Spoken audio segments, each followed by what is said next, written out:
con el texto que teníamos ya programado para el análisis pragmático. Es un fragmento del perro del hortelano. A ver, el comentario pragmático, ya sabéis que tenemos dos modalidades de trabajo. Es decir, en primer lugar, realizar un comentario pragmático a nivel general basándonos en la pura teoría pragmática. Se oye ruido de fondo, como si se cayera algo. ¿Qué estaba yo diciendo? Eso, de lo que es el comentario pragmático. Tenemos varias formas de... Cerrar los micros, que hay algunos abiertos, por favor.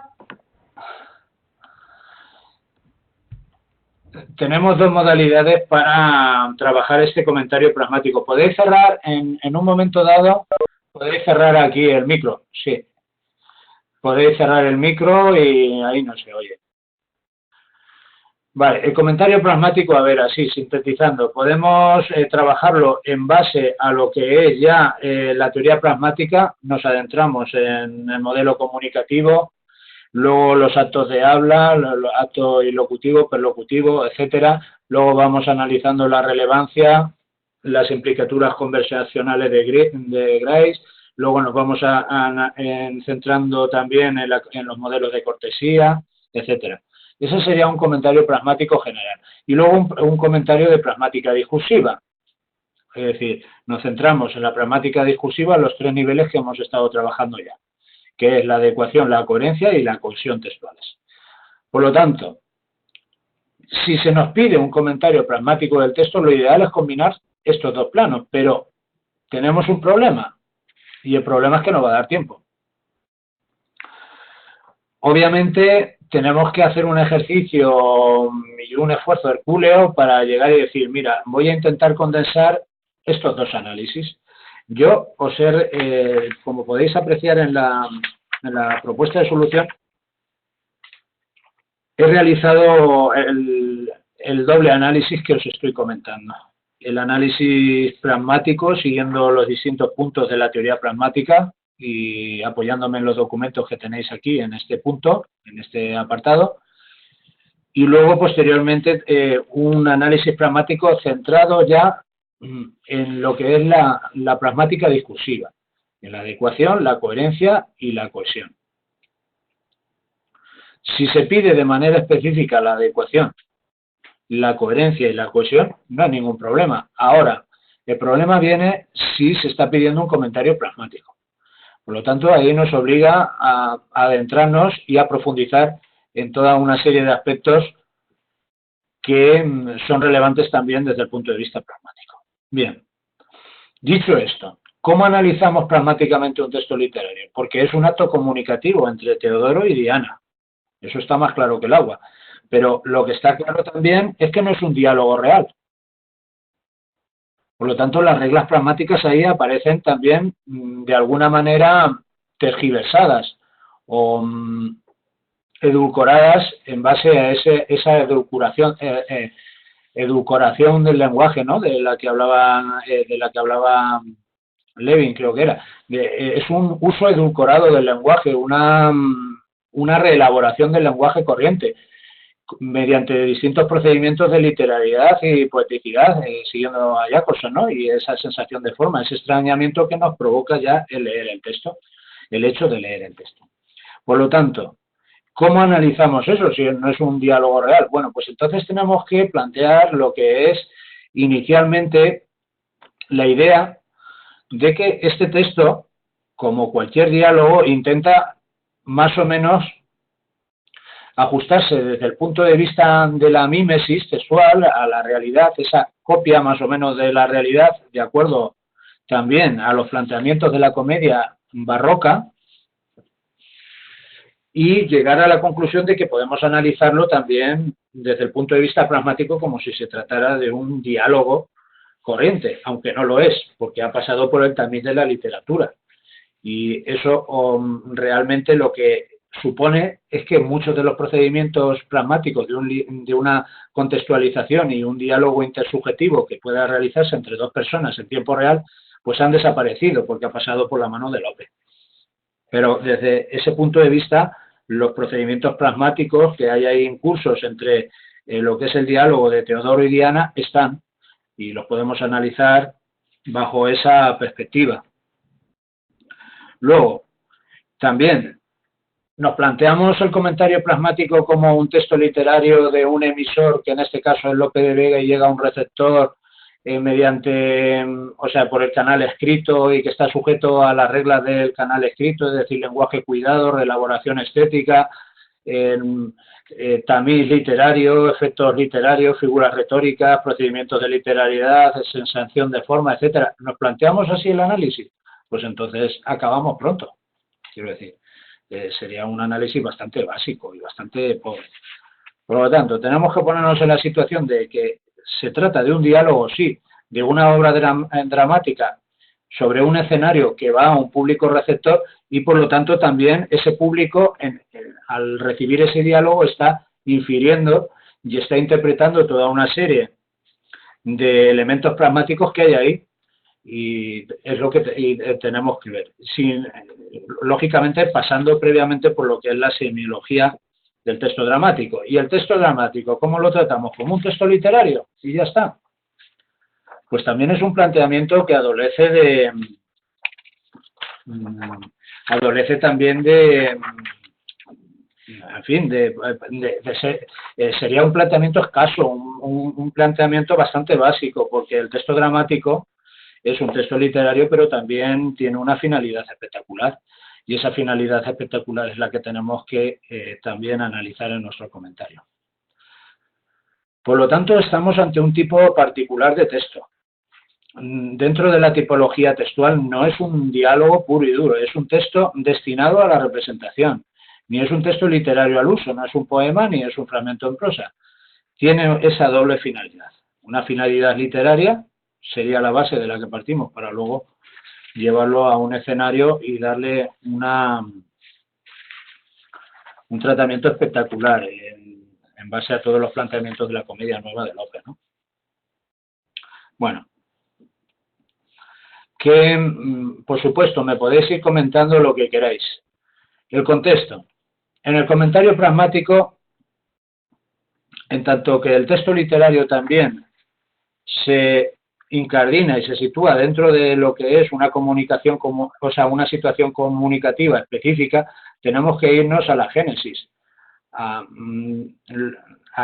momento exacto en el que ese texto ve la luz, porque entenderemos, en base a la contextualización, los diferentes elementos que aparecen ahí en ese texto, ya sea de carácter estético, formal o de carácter temático, los diferentes topois, los diferentes motivos, los temas que hay ahí presentes, y desde ese fondo hermenéutico y fenomenológico tenemos que proyectarlos hacia lo que es la recepción actual, como en cierta manera hemos de adentrarnos en la mentalidad de la época. Ya lo decíamos en el humanismo, cuando estamos ante un texto renacentista, nos tenemos que meter en la mentalidad del público receptor, o como si fuéramos público receptor de un texto renacentista, puesto que nos ayudará a entender las claves que hay ahí.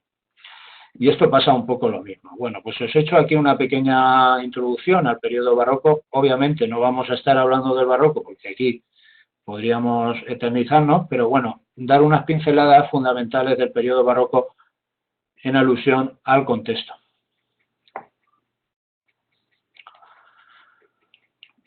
Yo os recomiendo que tengáis en el curso presente, en todos los temas de teatro y en el nivel, eso no lo he colgado ahí en nivel, lo voy a colgar, en el nivel de referente, en el nivel literario enfocado al teatro, El arte nuevo de hacer comedias de Lope de Vega. Es una obra fundamental, es el tratado, igual que la poética de Luzán, es el tratado literario y preceptista del momento, pues el arte nuevo de hacer comedias pasa lo mismo con el arte nuevo de hacer comedias. Y nos dice que las relaciones piden los romances. Nos encontramos ante un romance, por lo tanto hay una adecuación entre el fondo y la forma, entre sustancia de la expresión, sustancia del contenido, y la sustancia de la expresión, ¿no? Por seguir así una terminología en línea con la glosamática de Diermela. Por lo tanto, ahí tenéis que, ya no lo dice Lope, dice, aunque las octavas lucen por extremo. Esta preceptiva literaria, todo lo que es en la línea de la comedia nueva, que Lope tampoco es el que la inventó de la noche a la mañana, sino que se basó en todos los elementos de la tradición para crear esa fórmula ideal del gusto del pueblo. El pueblo era el crítico de sus obras y Lope se amolda a ese no, hay que darle gusto al pueblo, ¿no? Decía algo así, tenemos que darle, aunque el vulgo hable necio, tenemos que darle gusto, o algo así, porque es el que paga realmente la entrada. Por lo tanto, es la referencia que tenemos que tomar en cuanto a la forma. Ya lo vemos aquí, que hay distintos indicios que nos llevan precisamente a contextualizar ese texto en el periodo barroco. La temática.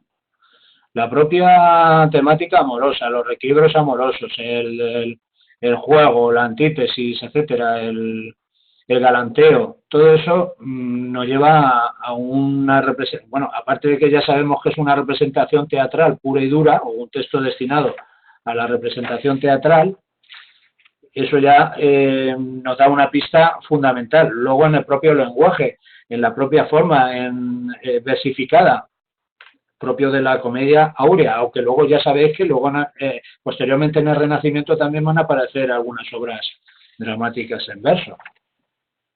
Pero bueno, todas las pistas llevan al periodo barroco. Las contradicciones, paradojas, lo que es la propia alusión en la obra del perro del hortelano, pues coma y deja comer. Para un mayor análisis de este punto y asentar un contexto desde el punto de vista literario sólido, podéis iros precisamente al apartado de Lope de Vega y lo que se plantea de su teatro y al propio tema, el propio tema de Lope de Vega. Está desarrollada su dramaturgia. Por lo tanto, es conveniente contextualizar el texto en base a estos parámetros, el lenguaje, la forma, la propia temática, la propia lengua, esta posición enclítica del lenguaje, del pronombre. Ya sabéis que según Penny, cuando no aparece ninguna palabra tónica en la cláusula, aquí directamente pronombre enclítico va soldado al verbo frente a otros casos en los que sí que aparece una palabra tónica y el clítico, o sea, el pronombre personal se puede anteponer al verbo. La posición sintáctica de ese pronombre, las contradicciones, paradojas, la propia obra en la que se mienta ya directamente aquí también, en fin. Lo contextualizáis también dentro de las comedias palatinas de Lope, hacéis una pequeña alusión a este bloque y ya estaría el contexto determinado. ¿Qué me podéis comentar del tiempo y el espacio? ¿Qué habéis visto? Venga, ahora os toca a vosotros hablar un poquito. Alguno de vosotros. Venga, Víctor, que estás por ahí. O Javier, venga, Javier. O Nuria. Venga, decidme algo. Aquí estoy, sí. Hola, Víctor. Hola, ¿qué tal? Que la verdad es que no nos comenta, o sea, no nos habla el texto así, o no encontramos referencias directas, ¿no? Así a estos dos planos, al tiempo y al espacio. Nos cuesta. No nos dice en una época en concreta, en un lugar concreto, ¿no? ¿Habéis visto algo así que os llame la atención de este apartado? No, no hay ninguna referencia a tiempo por aquí.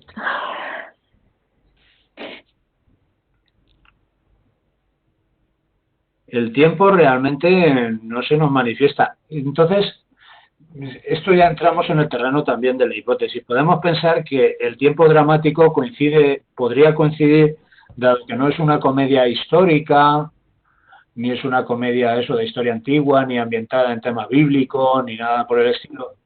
Podríamos pensar también que el tiempo dramático coincide con el tiempo de creación de la propia comedia, ¿no? Podríamos dar esa pequeña pincelada, eso, con las reservas pertinentes y ya está. Y el espacio, ¿qué sensación nos da en lo que es la configuración del espacio en tanto marco comunicativo y elemento que subtiende ya el propio diálogo intersubjetivo de los personajes. El espacio, claro, si es una confesión amorosa, podría ser, no sé, un espacio al aire libre, pero también más o menos... De intimidad, aunque sea al aire libre, de un espacio privado. Sí, sí. Una cosa respecto de lo del tiempo. Sí. Pensando en eso que has dicho de las hipótesis, puesto que no hay marcas que nos definan concretamente un momento concreto, ¿cómo de desacertado estaría basarse en el propio lenguaje que utilizan? Es decir, si nosotros, por mucho que fuese un escrito del siglo de oro, podría contextualizarse o el texto podría referirse a la Edad Media, por ejemplo, y cuando se hace eso, pues en ese ejercicio de mímesis se toma el lenguaje o se toman palabras o arcaísmos que sean propios de otra lengua. Simplemente lo digo, como has dicho que nos podríamos mover en el terreno de la hipótesis, estaría muy desacertado hacer algún comentario así, simplemente. Tampoco mucho, porque es cierto que como no hay marcas, pues tampoco vamos sobre el seguro, pero basarse en el lenguaje creo que es lo único que podemos agarrar, creo. No es que sea desacertado, es que directamente es bueno, o sea, es muy positivo hacer ese análisis que tú acabas de plantear, es muy positivo, en base al lenguaje, a la forma, claro. Sí, en la propia forma de hablar, el propio lenguaje literario que hay ahí, eso sería muy positivo, efectivamente, pues sí. Claro, marcas no hay, hombre, no hay y sí hay alguna por ahí, porque por ejemplo la fórmula de tratamiento que sigue una evolución dispareja, porque decimos vuesa merced y luego se fue acortando a lo largo de lo que es el Renacimiento del siglo de oro a voacé, vuesarced, etcétera. Ahí eso nos da una marca inequívoca de la fórmula de tratamiento. Luego el pronombre enclítico llamabasme, por lo que os acabo de comentar. La selección léxica, vemos conceptos, bueno, palabras que se pueden situar más o menos en esa esfera del repertorio léxico más propio del siglo de oro, ¿no? Sí, bueno, yo me parece muy, muy adecuado lo que has comentado, Javier. Todas las pistas que nos dé el lenguaje, eso nos situaría en lo que es el espacio. Por ejemplo, sí. En la parte de la izquierda, en la última intervención de Teodoro, en los versos de la izquierda, dice, cierto que, señoría. Claro. Ahí a mí me confundiría porque tampoco sé muy concretamente dónde empieza y dónde acaba el tratamiento o tal. Pero luego, bueno, es ahí luego Teodoro al final del fragmento dice, ¿qué hace señoría? Sí. Esa aparece antes también. En Teodoro yo lo creo, casi en la segunda intervención, a ver, ¿dónde lo he visto yo? En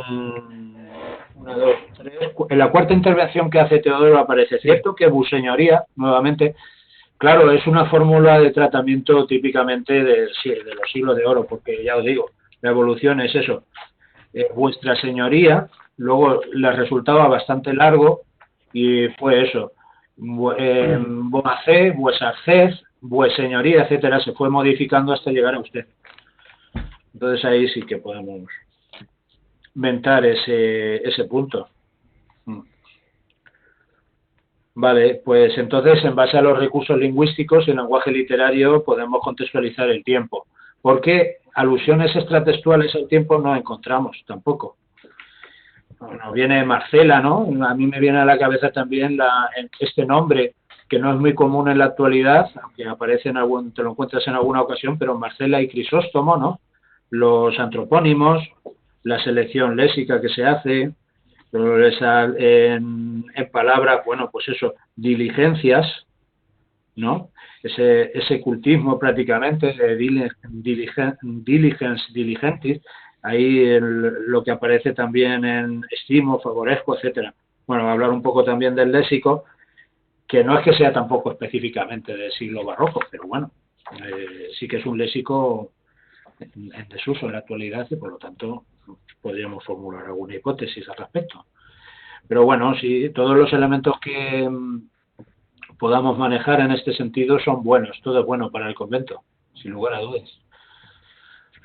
Bien, luego, sí, el propio retorcimiento gramatical, la fórmula de tratamiento, la petición de disculpa, perdóneme si me atribo, la selección del léxico, bueno, pues eso, todo eso que más o menos.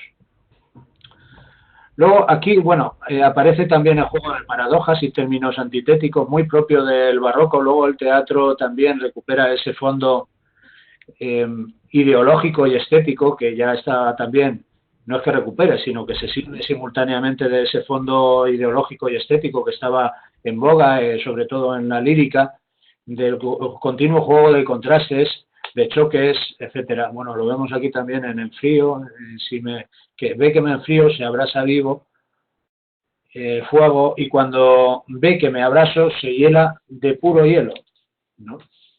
El uso estético del lenguaje ya nos lleva en las propias series adjetiviales, en las imágenes que aparecen, en fin, en el uso cuidado de registro lingüístico, pues nos lleva a pensar en una elaboración estética bastante considerable. Luego, lo que es también los elementos de semiótica, bueno, aquí he incluido ya algún apunte sobre el tono, pero bueno, el tono básicamente tenéis que tener en cuenta la modalidad tonativa que se le va dando a cada secuencia.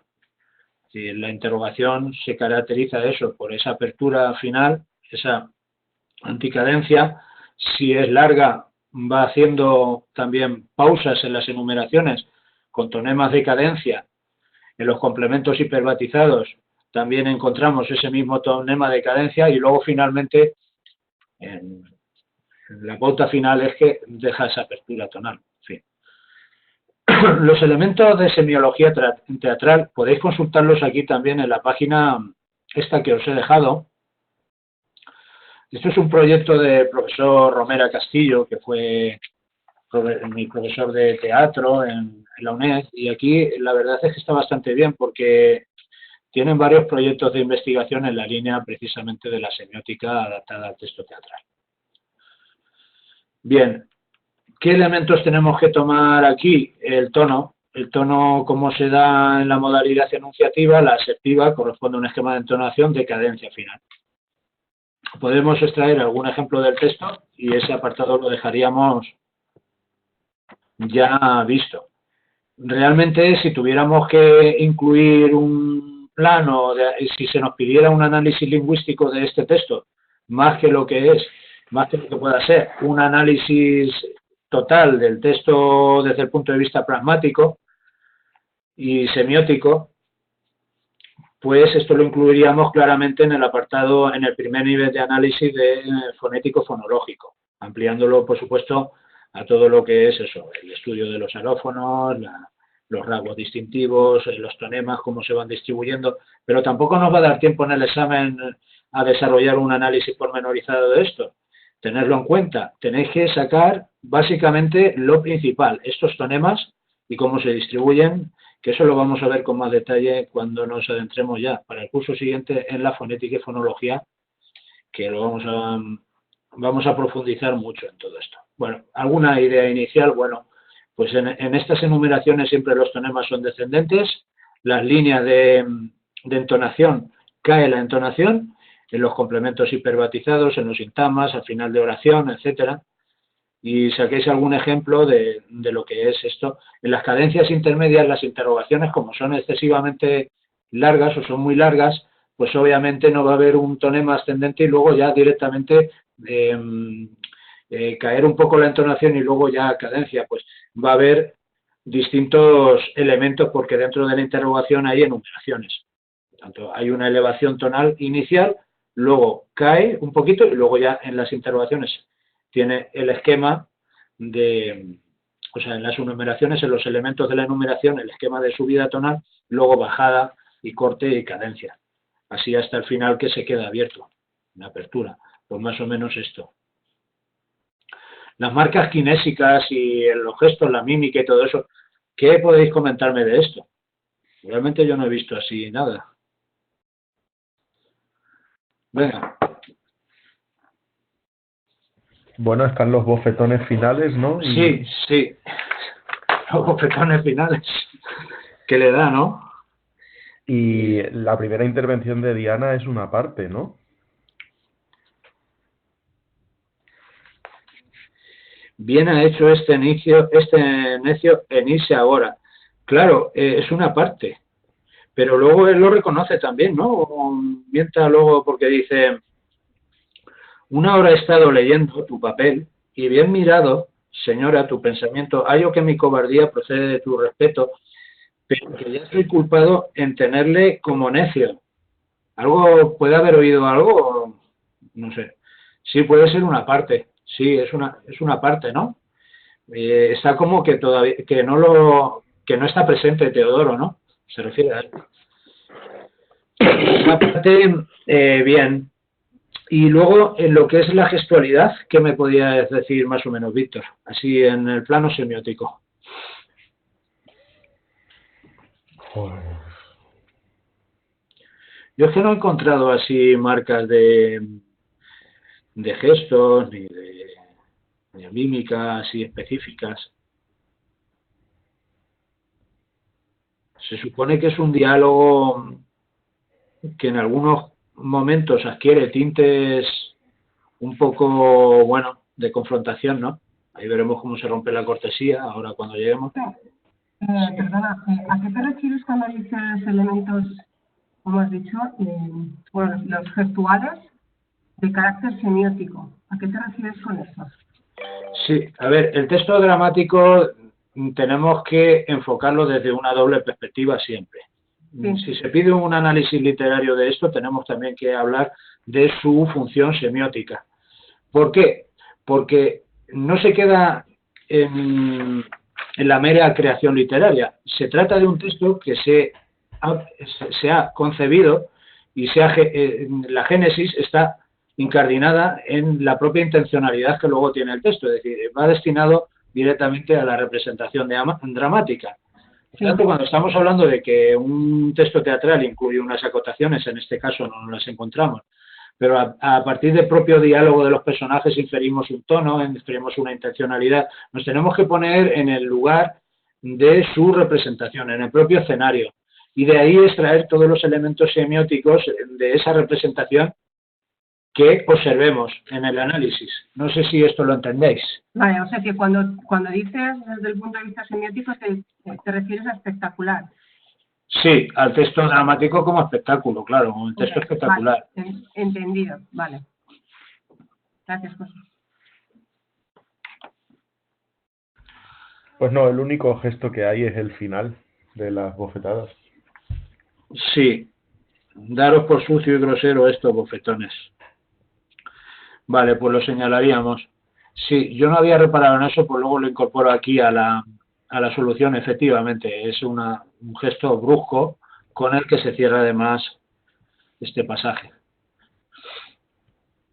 Bien, el movimiento en general sí que se caracteriza por cierto estatismo, ¿no? Porque es una conversación que a pesar de lo acalorada que pueda llegar a ser en ciertos momentos, pues realmente su rasgo fundamental es el estatismo, ¿no? Bajo mi punto de vista. El énfasis sí que introduce cierta nota discordante a este estatismo, sí que hay un énfasis sobre todo en lo que es el uso de la pregunta de la interrogación. No sé si al final habéis reparado en este análisis el uso de interrogaciones en Teodoro y el uso de interrogaciones en Diana. Es distinto, es distinto.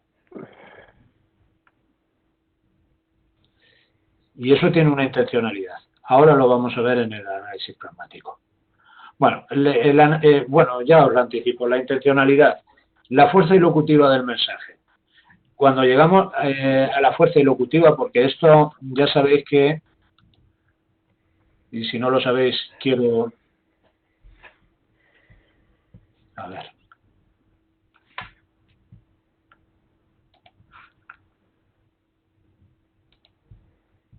Quiero que lo sepáis. A ver.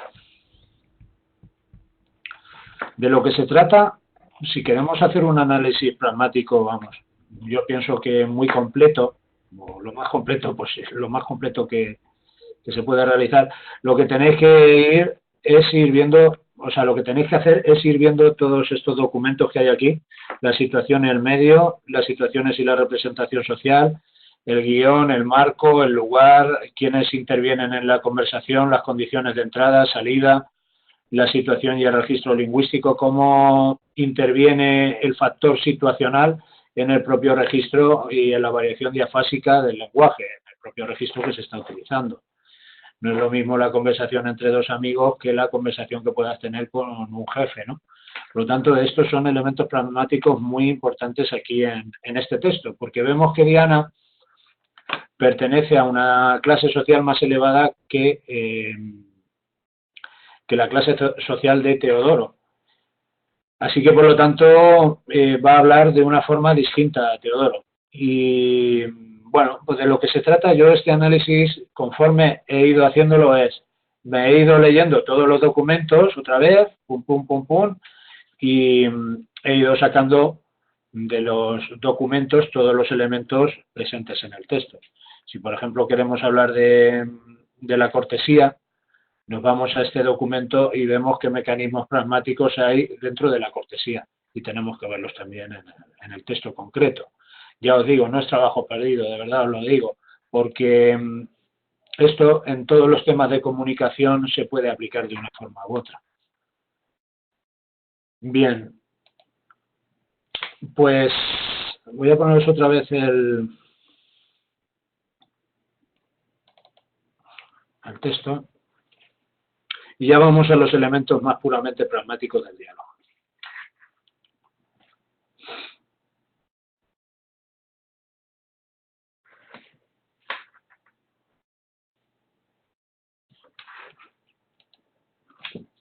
¿Veis otra vez aquí el texto? No sé, el documento con el comentario. Ah, sí. ¿El texto lo tenéis delante o queréis ir siguiendo el texto? ¿Cómo os resulta más cómodo? Yo ¿Sí? lo tengo delante, el mío. Ah, vale. Es que lo tengo aquí también delante, por ir siguiendo este guión. Pero vamos. Otras veces lo que hemos hecho ha sido directamente en el texto, vamos marcándolo todo. Bueno, ahora sí hay que ponerlo. Bueno, básicamente eso, los elementos de semiología, el tono es uno. El tono tenemos que ir viendo las modalidades de entonación en cada momento, los momentos enfáticos, las interrogaciones, las exclamaciones, si es una modalidad asertiva, porque por ejemplo, Teodoro empieza 1 hora he estado leyendo, hasta no te espantes, ahí la modalidad más o menos sería enunciativa, asertiva, ¿no? Luego Diana dice, Teodoro, yo te lo creo. ¿Por qué no me has de querer si soy tu señora y tengo tu voluntad obligada? Pues te animo y favorezco más que a los otros criados.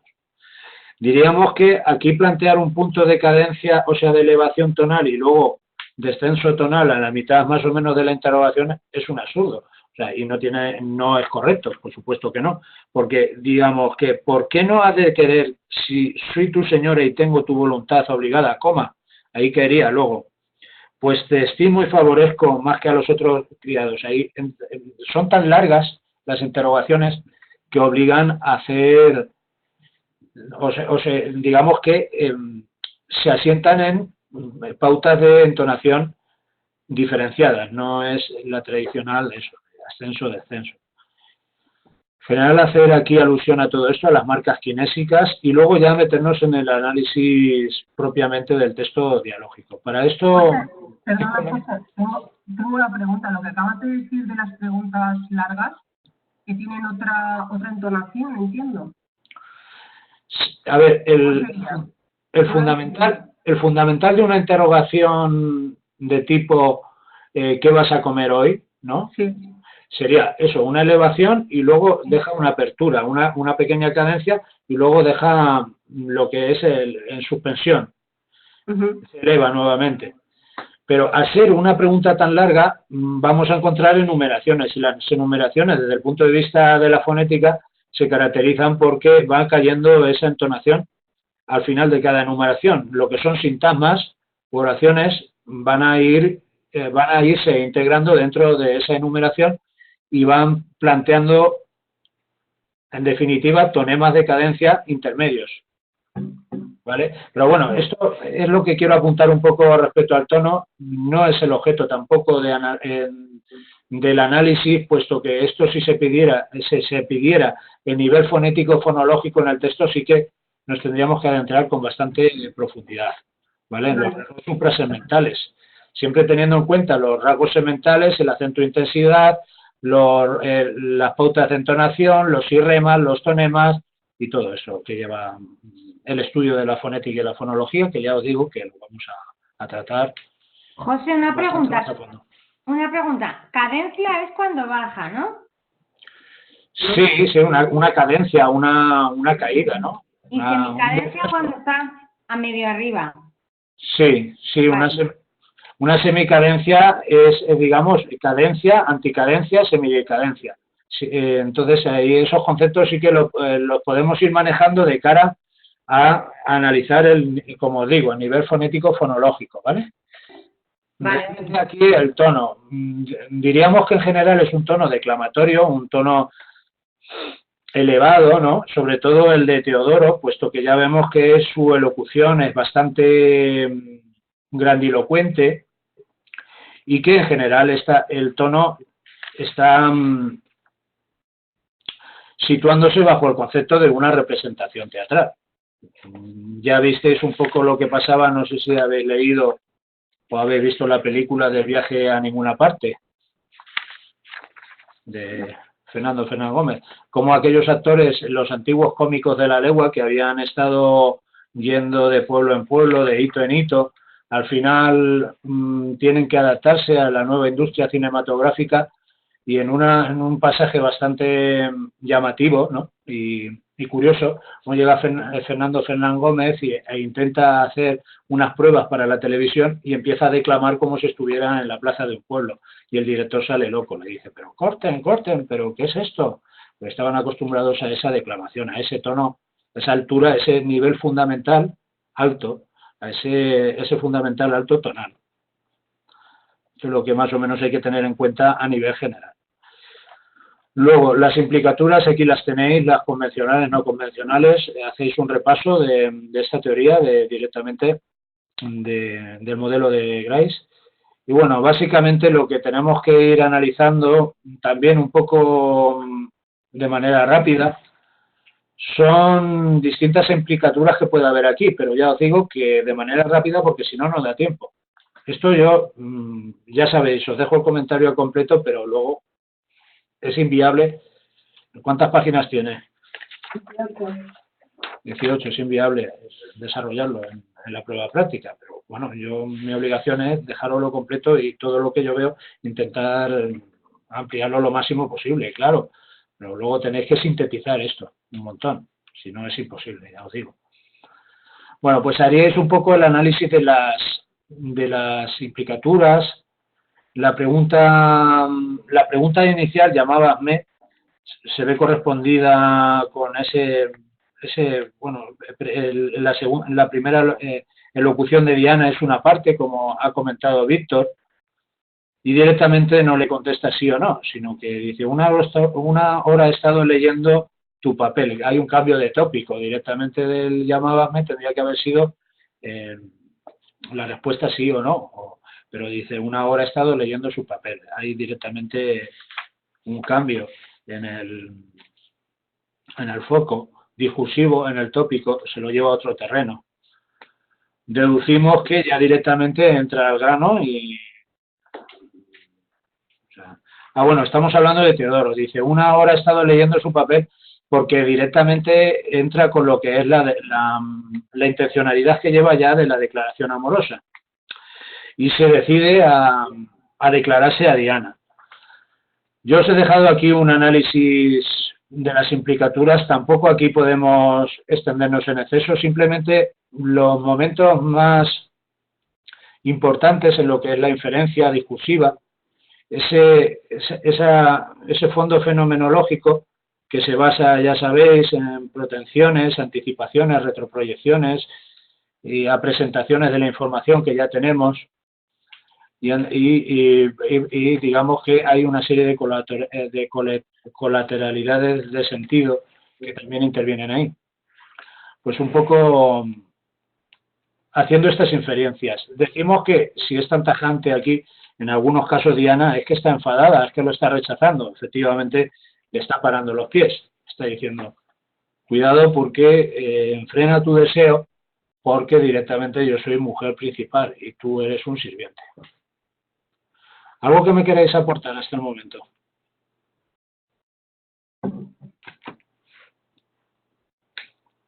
¿Nada?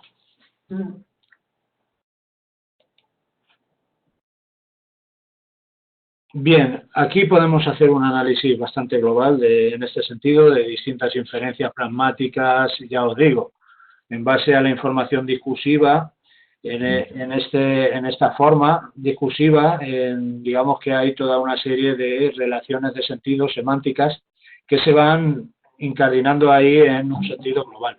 Pues podéis realizar un análisis de las distintas inferencias dentro de lo que es el diálogo teatral, las principales, no os va a dar tiempo más. Luego, en la situación y el medio.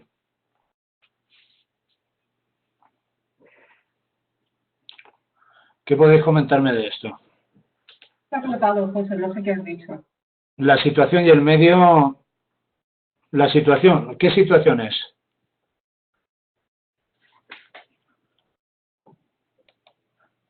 Venga, va.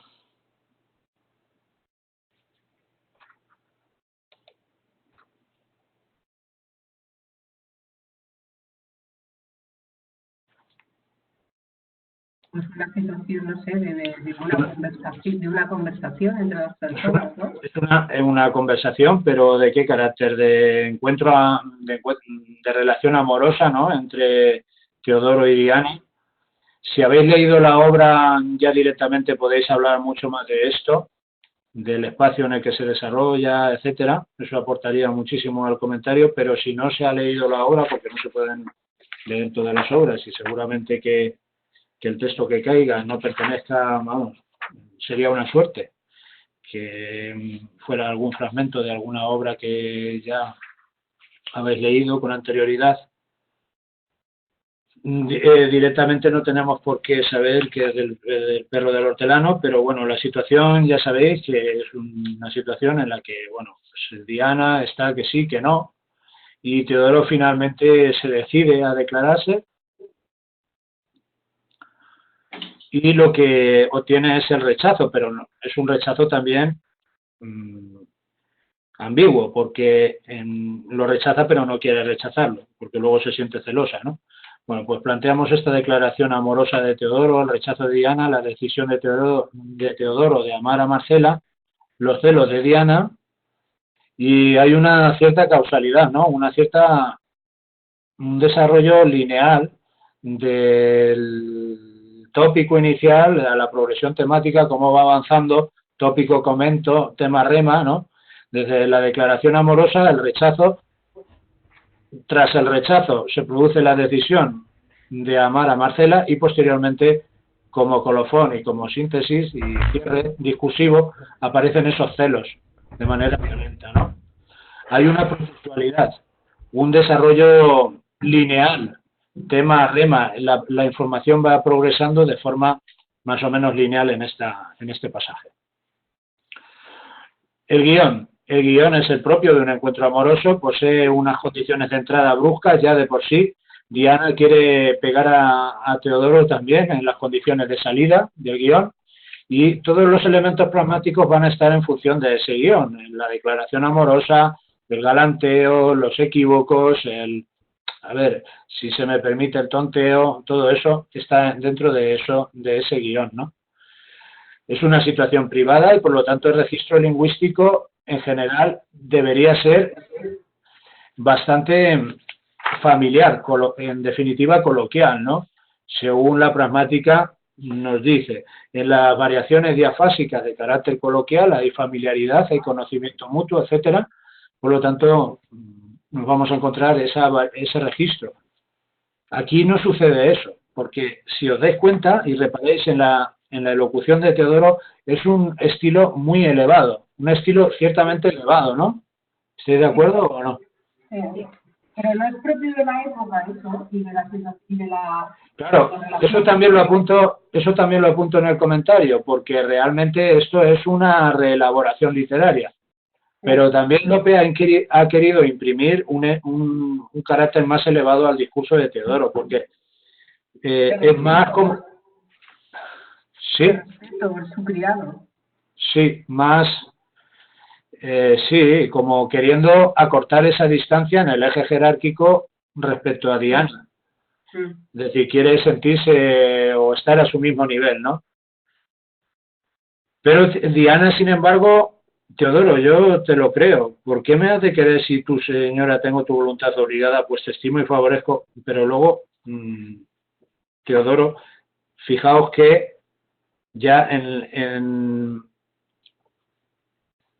el propio desarrollo discursivo y en la propia extensión discursiva de lo que es el acto lingüístico de Teodoro y la elocución de Teodoro y en los que tiene Diana ya se ve, porque fijaos la cuarta intervención de Teodoro, cómo está en esa línea de elaboración, de pomposidad, de cierta manera, incluso, bueno, pues emplea recursos de carácter lingüístico, literario, figuras retóricas, ahí hay un montón, en fin.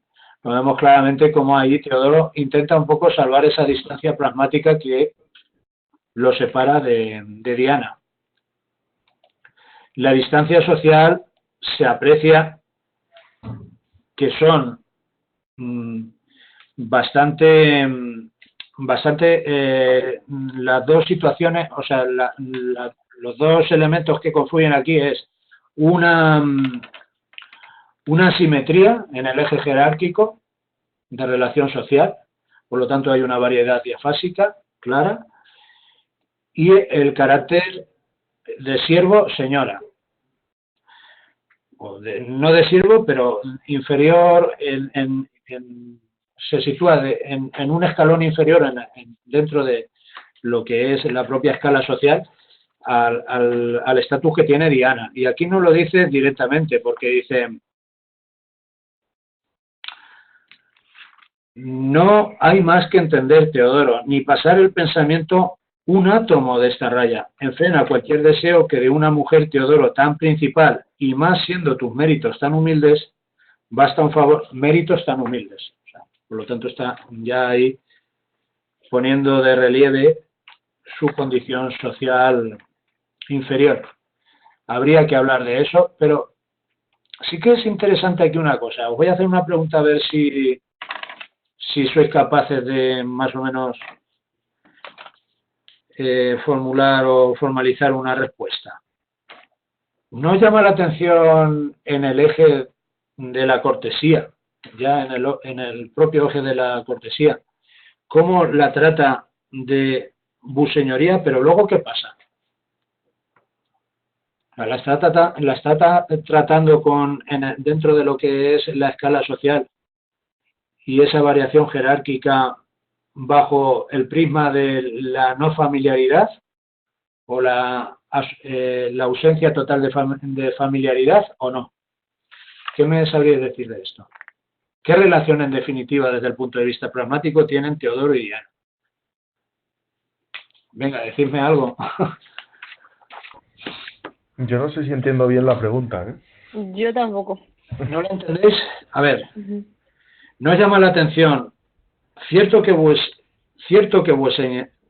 vuseñoría, perdóneme si me atrevo, pero luego dice: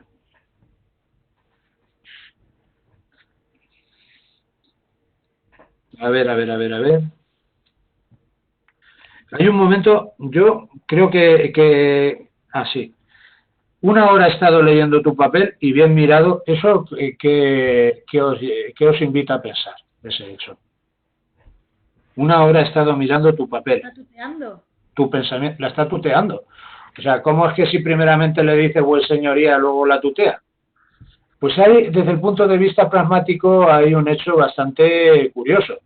Y es que en el eje de jerarquía, de relación social, en el eje en diafásico, de desigualdad y asimetría, puede haber una asimetría, pero luego igualdad en el eje de familiaridad. No sé si habéis llegado a ese punto en el documento que os dejé. Esto sucede también en otros casos. Por ejemplo, tú tienes un jefe y ese jefe, dentro de lo que es la relación laboral, a ese jefe lo vas a tratar con respeto y va a haber una distancia, pero luego en la relación personal puede ser que haya una coalescencia, una coaparición de lo que es una línea más o menos de familiaridad. Por lo tanto, se puede dar este fenómeno. Lo que quiero decir es que él marca la distancia social mediante el lenguaje, pero luego realmente, si leemos bien, no es tanta. Sí, hay familiaridad porque ya se conocen, ya se han tratado y por lo tanto hay un tuteo. Entonces, por un lado está el eje de la distancia social, el vertical, y luego el eje de familiaridad. Que también puede haber una asimetría. Desde el punto de vista pragmático, Scandel dice, claro, aquí están correlacionados, se correlatan. El eje de asimetría en la distancia social, una distancia social elevada se corresponde a una escasa familiaridad y la distancia social más o menos común, no hay distancia social, no hay tanta asimetría, hay más familiaridad. Normalmente eso aparece correlatado en el tratamiento y en la cortesía desde el punto de vista pragmático. Aquí no sucede eso, porque sí que la respeta y dentro del eje de la distancia social la trata desde el punto de vista de la fórmula de buseñoría y luego la tutea para venir a tutearla. La que tiene familiaridad, ¿no? Con ella. O sea, ya la conoce y... Bueno, también la fuerza elocutiva. Se ve claramente que esta fuerza elocutiva se potencia en los actos, sobre todo de carácter imperativo, en las órdenes, en los actos directivos, ¿no? Que vienen ahí en la pragmática. En un acto directivo, la fuerza elocutiva pretende crear unos efectos contextuales determinados. Cuanto más rápido, o sea, cuando en la medida en la que esos efectos contextuales aparecen de una manera rápida y efectiva, decimos que la fuerza elocutiva es considerable. En las interrogaciones, la fuerza locutiva cae porque realmente lo que se está haciendo es intentando obtener una respuesta más que, por ejemplo, en una orden. Por lo tanto, ¿no veis aquí también en este plano el carácter humilde y de continua pregunta de Teodoro y lo tajante que es Diana con sus afirmaciones? Porque nos dice, no hay más que entender, Teodoro. Enfrena, ahí le está dando una orden. Que de una mujer, Teodoro, tan principal y más siendo tus méritos tan humildes, tal. Y luego le dice, eso no, Teodoro, advierto que Marcela, o sea, le está lanzando una advertencia. Por tanto, ahí vemos cómo también varía esa fuerza elocutiva de un personaje a otro. Y bueno, esto relacionado también con los objetivos comunicativos. Y aquí os he dejado el comentario de pragmática discursiva, por si lo pidieran, porque realmente como he iniciado este análisis es comentándoos precisamente la doble posibilidad. A ver. Y es que os pidan un análisis pragmático global o un análisis de la coherencia, la adecuación o la cohesión directamente. Bueno, este análisis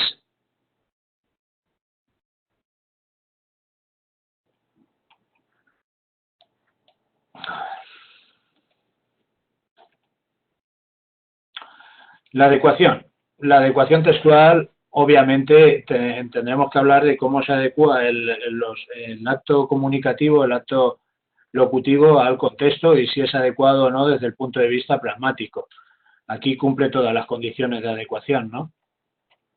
no tenemos nada que alegar, puesto que se trata de un diálogo en el seno de un texto dramático, en el marco de la comedia nueva, en el barroco, destinado a su representación espectacular, con un público receptor que capta también el sentido de este diálogo y se apresta directamente a asistir a ese diálogo entre Teodoro y Diana, etcétera. El canal auditivo, el canal es el medio a través de la oralidad, etcétera, la interpretación, el texto dramático, todo eso podemos incluirlo en lo que es la adecuación. La adecuación la daríamos por satisfecha. La coherencia, de la coherencia que diríamos, pues eso, que en el diálogo se va progresando, el texto se va desarrollando remáticamente en base a un tópico inicial, y el análisis que aquí hay que realizar es que cada interviniente introduce un tópico que, a pesar de que se pueda relacionar con lo anterior, tiene un desarrollo remático posterior. Y esto lo explico un poco, intentaré explicarlo un poco más.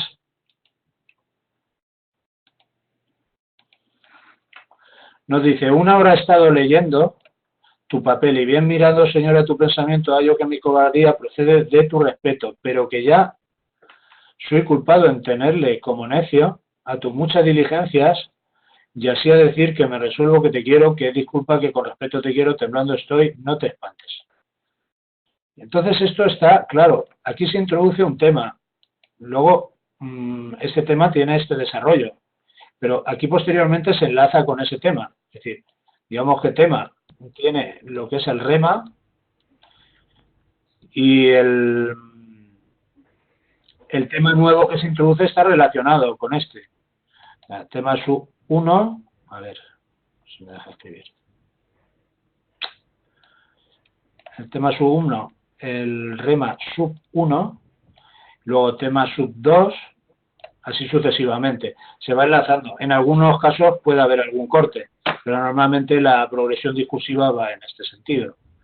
Luego la de ISIS, también relacionada con la fórmula de tratamiento. La de ISIS personal que se realiza aquí directamente pone de manifiesto la condición social de los personajes. En la fórmula de tratamiento, y la de ISIS social, la de ISIS empática, todo lo que vimos sobre la coherencia se puede aplicar aquí.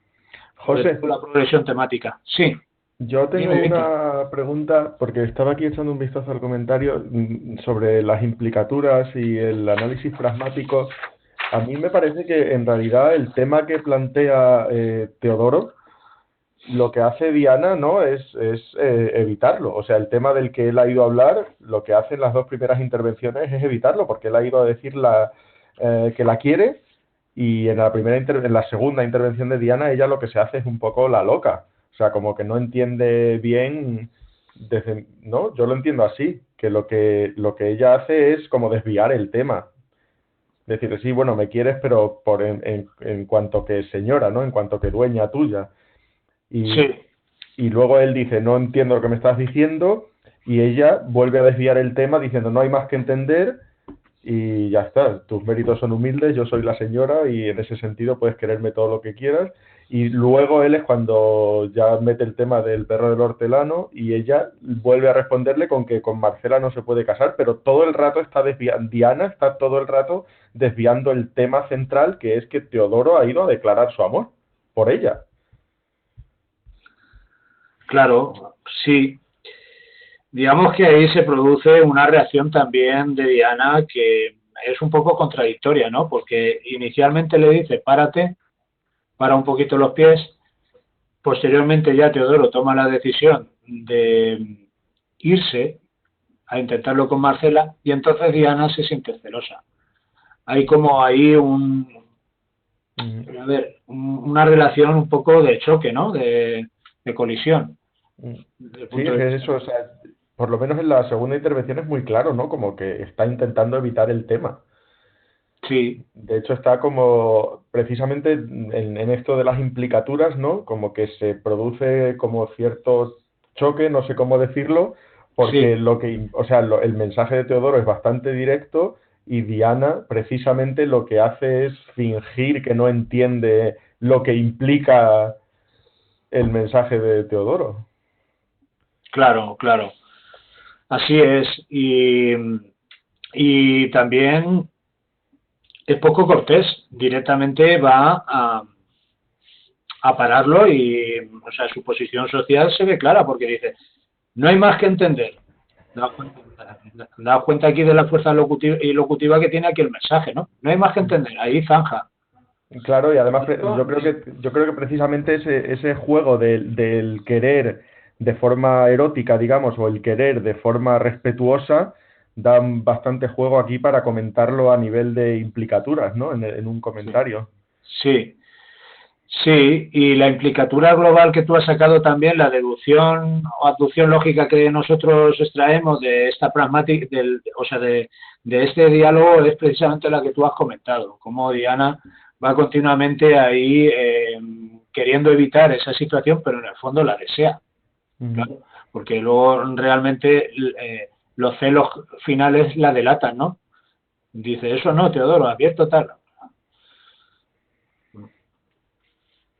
Vale, muy bien.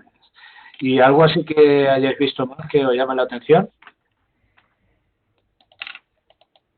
No, a mí eso es lo que más me había llamado la atención en cuanto a análisis pragmático, cómo él viene a plantear un tema y ella todo el rato evita el tema. Sí. Fijaos, la posición del pronombre aquí en el barroco, en el siglo XVII, aún permanece. Esto lo incardinaríamos dentro de lo que es el factor pro de la cohesión textual, las proformas, proadverbios, pronombres, etcétera, en general. Cuando en la secuencia aparece el pronombre y no hay una palabra tónica o hay ausencia, aquí en este caso estaríamos hablando de que no hay ninguna palabra, el pronombre, la preferencia sintáctica es que el pronombre vaya soldado al verbo en posición enclítica. Pero, sin embargo, cuando encontramos palabras tónicas dentro de la secuencia o de la cláusula del verbo, el pronombre se decanta por una posición proclítica. Eso es más o menos una preferencia sintáctica que nos comenta Penny también en su gramática histórica. Bueno, desde el punto de vista de la cohesión, tenemos que atender a las repeticiones. Ahí lo tenéis en el análisis que os he dejado. Las repeticiones, la anáfora, la catáfora, la deísis, cómo estamos dentro del texto continuamente en un vaivén. El texto nos va precisamente en ese taxere, en ese discurrir a lo largo del texto, nos vamos anticipando, retroproyectando en esa direccionalidad, procesualidad continua que se encardina ahí en esa pragmática propiamente discursiva. Pues la anáfora nos retroproyecta lo ya dicho, la catáfora nos anticipamos en el horizonte de correlación textual, ideas que luego van a aparecer, etcétera. Pues aquí vemos bastantes tipos de anáfora y también de alguna catáfora creo que hay por ahí. No sé si... A ver.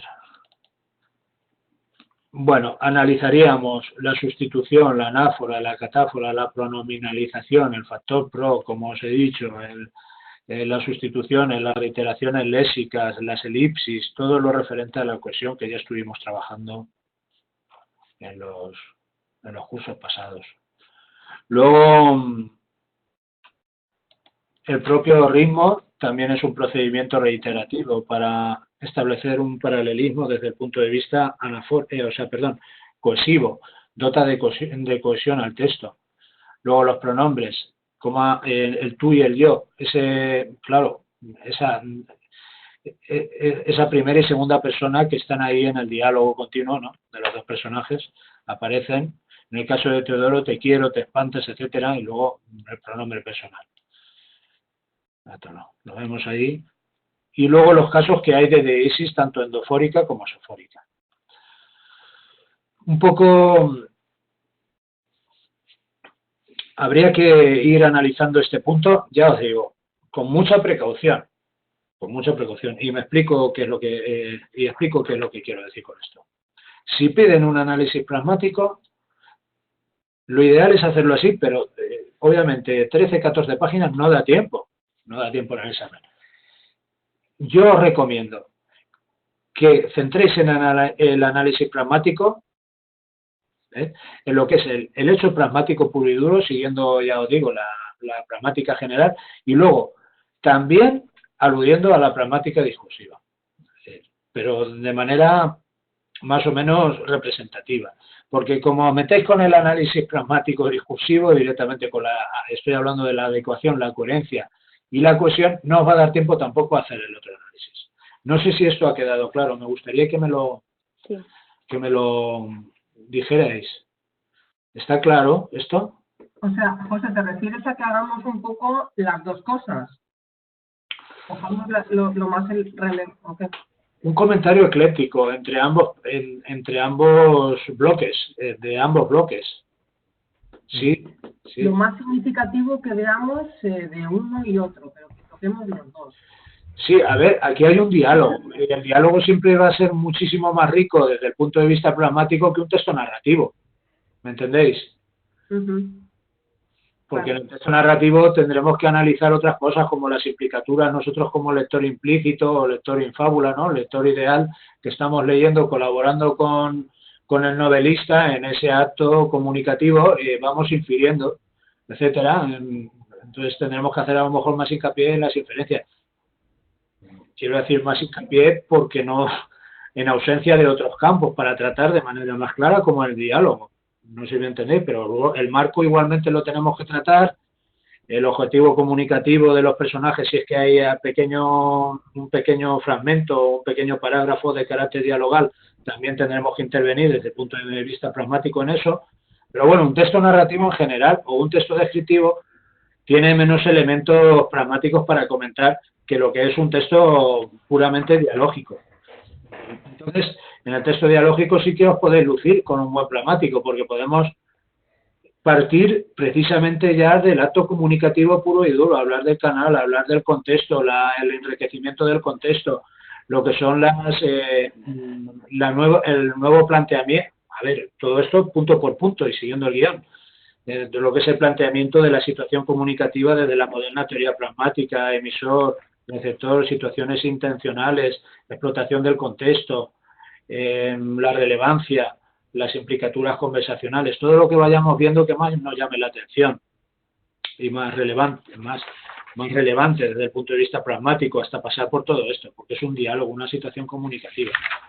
Entonces yo mi consejo es que si piden un pragmático puro y duro de un texto concreto de estas características, es que realicéis tanto el análisis pragmático general, que ya venimos realizando, como en el análisis de pragmática discursiva. No sé si os queda claro esto. Sí. ¿Queda claro? Dentro del tiempo que hay. Aquí vuestro gran enemigo va a ser el tiempo. El tiempo os va a matar. La buena preparación que llevéis, el tiempo os la va a coartar, ¿me entendéis? O sea, tenéis que ser agilísimos en todo. Como pretendáis profundizar más de la cuenta, porque lo sabéis realmente y vais preparados para ello, como pretendéis eso, al final os va a faltar tiempo. Dime, Víctor. No, sí, estaba diciendo eso, que el tiempo es el gran problema. Que al final la realidad es que para hacer este ejercicio tienes 1 hora y imagínate las cosas que puedes poner en 1 hora, pues un 30% de lo que sabes quizás. O sea, tienes que ir muy al grano. Y luego yo lo que recomiendo es que se toque todo, quiero decir, porque luego a la hora de corregir eso lo tienen en cuenta. En los cajetines van mentando, bueno, pues ha tocado el acto de habla tal, la terminología cual, y no centrado solamente en la pragmática discursiva, porque el comentario pragmático, el enfoque que se le ha dado tradicional es, desde que la pragmática entró en el currículo y la ciencia pragmática y todo eso, es adecuación, coherencia y cohesión. Pero luego hay toda una serie de aspectos dentro de la pragmática que son importantísimos.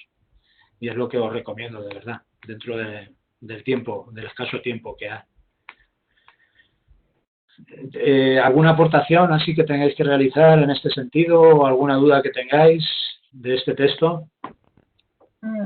No. Sobre todo, si tuviéramos que rescatar de aquí algo, fundamental desde el punto de vista pragmático. Analizaríamos la cortesía en el eje jerárquico y en el eje de familiaridad, la fórmula de tratamiento, cómo hay acciones que van a romper directamente la cortesía, ¿no? ¿Cuáles son? ¿Cuáles habéis visto? Los bofetones rompen bastante la cortesía. Sí, yo creo que sí. Es una acción abierta y directa contra la cortesía, ¿no? Va directamente a romper la cortesía. Y bueno, las órdenes que le da de no seguir en su amor por Marcela al final. Sí, continuamente está adoptando esa postura tajante de ordeno y mando, porque ahí también en la tercera elocución. De hecho, Diana siempre da órdenes y matiza mucho menos sus intervenciones, y Teodoro las está matizando constantemente. Eso es lo que quería, que os he dicho también con las interrogaciones. Continuamente están circunloquios y como matizando, como justificándose, como alargando el discurso, ¿no? Porque ahí quiere ser muy sutil y Diana va al grano. Y muy tajante, ¿no? Pues eso está claro, sí. Propio de la condición social, hay ruptura de la cortesía. Digamos que Diana ya se arroga esa condición social elevada y no tiene que justificar su discurso, por así decirlo, ¿no? Y Teodoro, como es de una clase social más baja, pues intenta un poco salvar esa distancia. Y luego el tono, claro, el tono que tienen más o menos desde el punto de vista de la cortesía de Diana es tajante, directamente actos directivos que van en contra de la cortesía. Y lo de, como tú has comentado, Víctor, muy bien, es que está continuamente dándole vueltas al mismo asunto. Vale, pues eso, la cortesía, el diálogo, en que se subtiende ahí, en que bajo qué parámetros, fundamentalmente eso, la situación en el medio, también un marco, un frame, un guión, que es pragmático ahí, la distancia social es fundamental ahí, tratarla en el texto. ¿Qué objetivos hay más o menos dentro del diálogo? Los objetivos comunicativos, la intencionalidad, la fuerza elocutiva de cada uno, y luego ir desarrollando también la intencionalidad del emisor, en base a esos actos, si son de carácter declarativo, expresivo, etcétera. Hay un acto expresivo también en el momento en el que Teodoro confiesa sus sentimientos, ¿no? Expresa sus sentimientos de alguna manera. Y lo de Diana, que son más directivos, de carácter, de acuerdo, eso está en consonancia, ese punto pragmático en consonancia, obviamente, con el fondo temático de la obra. José, y diríamos algo de la imagen pública en este comentario. La imagen pública de Face, claro, Diana, digamos que cuida menos su imagen pública, su cara, ¿no? Social, claro, está en riesgo, ¿no? En esa fórmula que nos teníamos en Brown and Levinson, ¿no? Y Levinson, sí. Esa fórmula está en peligro, su imagen pública, claro, y no le importa tampoco, porque es muy tajante. Sí, claro que sí, claro. Sí. Y el modelo de Leeds también, mencionar el modelo de Leeds y todo eso, ¿vale? Punto por punto, lo importante en el examen, en 5 minutos, 6 minutos, es que os hagáis un esquema general, pum, pum, pum, pum, pum, pum, pum, pum, de todos los puntos a nivel pragmático que yo voy a tocar. Y luego en el examen, pim, pim, pim, pim, y lo desarrollando uno por uno. Que no me puedo adentrar en un análisis muy profundo, pero por lo menos tocarlo. Entonces eso, claro, da cuenta de que conocéis lo primero la pragmática y luego sabéis aplicarla a este plano, ¿vale? A este texto en concreto. ¿Algo más que me queréis comentar? Pues nada más. ¿Nada más? No. Vale, pues entonces, como siempre hacemos en el análisis, bien sea análisis gramatical, en el que incluimos, ya os he comentado, la sintaxis y la morfología, y el análisis léxico-semántico y el análisis pragmático, siempre hacemos un pequeño corte. Vamos a hacer aquí un pequeño corte y seguimos con el texto. Vale.